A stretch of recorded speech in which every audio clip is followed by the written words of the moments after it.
Namaste. I Jivin Gaurav Pavel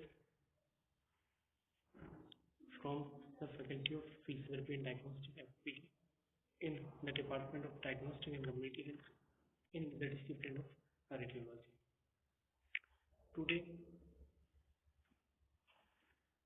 we are going to discuss about the session that is important for general radiation second and radiographic technique of whole body for DCRT second semester.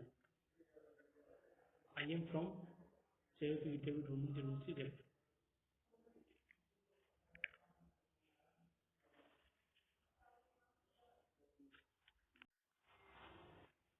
Okay.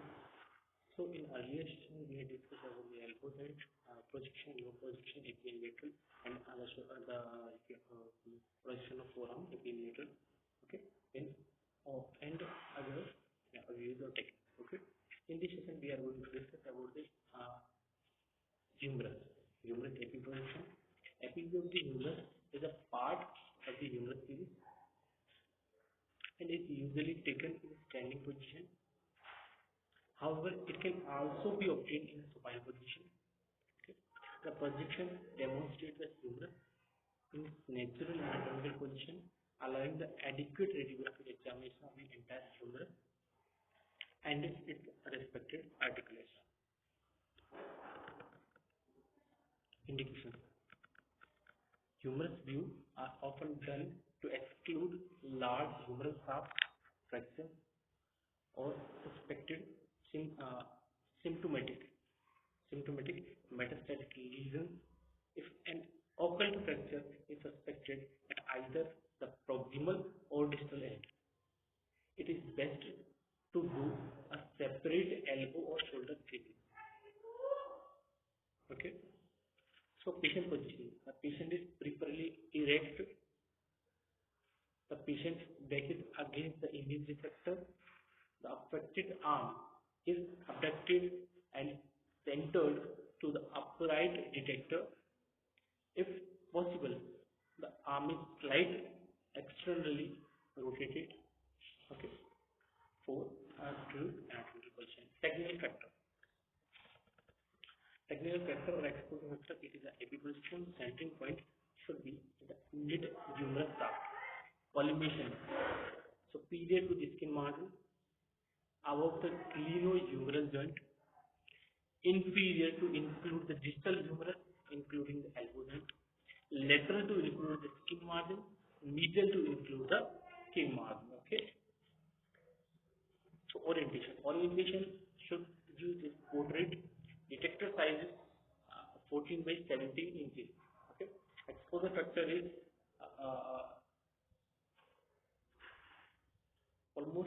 almost approx the gram factor, like in between the 46 to 55 kVp and the 4 to 10 ml. Okay.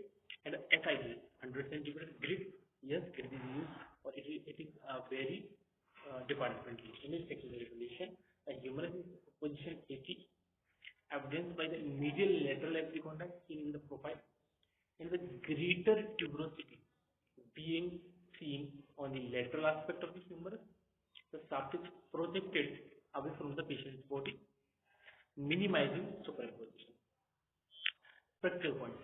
It is best to show the patient how you want their arms to rest the projection of you will have to tilt the light beam diaphragm to be aligned with the long axis of the humerus. Okay. So this is the AP projection of the humerus. The lateral projection of the humerus is a part of humerus series. It is also a part of humerus series and usually taken a standing position. However, it can be also taken in supine position. Okay. So we can take in any position like supine or erect. Okay. To get an image for evaluation of trauma or injury. Okay. The projection demonstrates the humerus in the lateral position, allowing the adequate radiographic examination of entire humerus and its respective articulation, means articulation with the shoulder, articulation with the elbow. Okay. Indications. Humerus view are often done to exclude large large humeral shaft fracture or suspected symptomatic metastatic lesion. If an occult fracture is suspected at either the proximal or distal end, it is best to do a separate elbow or shoulder CT. Okay. Patient position. Patient is preferably erect. Patient stands facing the director with the injured side closest the director. Patient is then rotated so that the lateral aspect of the shoulder of the affected side, the arm and elbow are in contact with the upright body.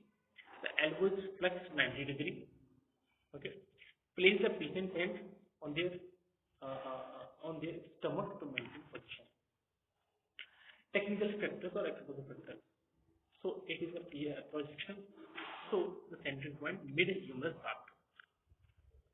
Collimation. So superior to skin margin above the glenohumeral joint. Glenohumeral joint. Okay. Inferior to include the distal humerus, including the elbow joint. Lateral to include the skin margin. Medial to include the skin margin. As like if portrait orientation should portrait. Detector size 14 by 17 inches. Exposure factor 45 to 55 kpp, and the NS range is 4 to 10. SID 100 centimeters. Grid, yes, grid is used, but it depends on departmental application. Main technical evaluation: the medial lateral epicondyle superimposed, and scapula is lateral position. Humerus is positioned away from the patient's body for minimizing superimposition. Okay, thank you. The session is over. I think you all will get a knowledge after studying, after listening this video. Or this video will helpful for you. Okay, thank you. Namaste. Hamisa Bhusra over here. In today's session, we are going to discuss about the forearm AP lateral view and techniques, and the lateral forearm lateral view and technique. Okay, so let us discuss about the forearm. Okay, and the forearm covers two bones like radius and ulna. Ulna in the medial side, radius is present in the laterally or lateral side. Okay, so forearm AP view is one of two standard projection in the forearm series to assess, right, the radius and ulna. Okay, indications. The view demonstrates the elbow joint in its natural anatomical position, allowing for assessment of suspected dislocations or fracture and localizing foreign bodies within the forearm. Okay, these are the indications. Next one is the patient position. Okay, so the view is performed for assessment of the suspected dislocation or fracture and localizing foreign body. Okay, patient position. Patient is seated alongside the table. Okay. Second is the forearm is supinated and its dorsal surface is kept in contact with the cassette with extension at the elbow joint. Okay, both the elbow joint and wrist joint are also kept in contact with the cassette. Okay, so the position is supinated, forearm is supinated, and its dorsal surface is kept in contact with the cassette. Okay, so dorsal surface is contact in the cassette. Okay, this is the AP position. Okay, AP position, AP projection you can say AP, but AP is as like this. Okay, the technical factor or exposure factor, it is an anterior posterior projection, AP projection. The central point mid forearm is, okay, collimation distal to the wrist joint. Okay, so distally it covers the wrist joint, proximally it covers the elbow joint, proximal to the elbow joint. Orientation. The cassette orientation should in portrait.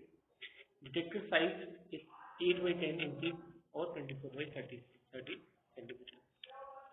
Exposure factor that is used is 44 to 50 kVp or MAS in the range of 2 to 6 MAS.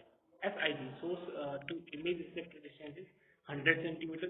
Grid, no, grid is not used in this projection. Image technical evaluation, and trochlea, trochlea and capitulum being seen in a profile. Okay. The wrist is in AP position with minimal superimposition of the distal radius and ulna. The arm should be extended appropriately as evidenced by the radial head being seen in the profile. Okay. So next one is the practical point. Contrary to popular belief, the AP forearm view should not be considered when evaluating any occult injuries of the wrist joint and or elbow due to beam diabetes. Okay. So forearm, next the session is forearm lateral view. Okay. Forearm lateral view is one of the two standard projection in the forearm series to assess the radiation ulna. Okay. This is the elbow lateral. Okay. In the same height. Okay. This is the elbow. Elbow should be flexed in 90 degrees. Indications. This view allows for the assessment of the suspected dislocation of fractures and localizing foreign bodies within the forearm. Okay. Next, the patient position. Okay. Patient is seated alongside the table, elbow is flexed to 90 degrees, and medial aspect of the wrist, forearm and elbow, forearm and elbow joints are placed in contact with the detector. Okay. Shoulder and elbow and wrist should be in the same horizontal plane. This is the same horizontal plane. Okay. Technical factor or exposure factor. It is a lateral projection, centering point, mid forearm region, collimation, distal to the wrist joint. Okay, it covers the wrist joint, and proximally end it covers the elbow joint. Okay. Orientation is portrait. Detector size is 8 by 10 inches. Exposure factor that is used is 44 to 50 kVp and MAS 2 to 6 MAS. Okay. Next is the SID, source to image receptor distance 100 centimeter. Grid, no, the grid is not used because this projection uses less factor. Okay. So there is no requirement of the absorption of the scattering radiation. Okay. It is only used when large or more factors are used. Image technical evaluation. Elbow is in a lateral position as confirmation by the trochlea and capitulum being superimposed and the radial head being seen in profile. There should be superimposition of the distal radius and ulna indicating a lateral position. Okay. Next one is the practical point. The lateral forearm should not be considered a view to evaluating any occult injury of the wrist joint and or elbow due to the beam diabetes. So we are not using we cannot use forearm AP or lateral view to detect any occult injury, any type of injury in the wrist joint and elbow joint. Okay. So I think this is enough, or this is I think you all receive a good knowledge. Okay. After after after attempting this video or listening this video. Okay. Thank you. Thank you. The session is over. I think this session is very much useful for you or very much interesting for you. I think you are satisfied with the session. If you have any queries, then put it into the comment box. I will resolve it later. Thank you. This session is over. This session is powered by Digital version 2.0. Jayoti Vidya Guru Mansi 164.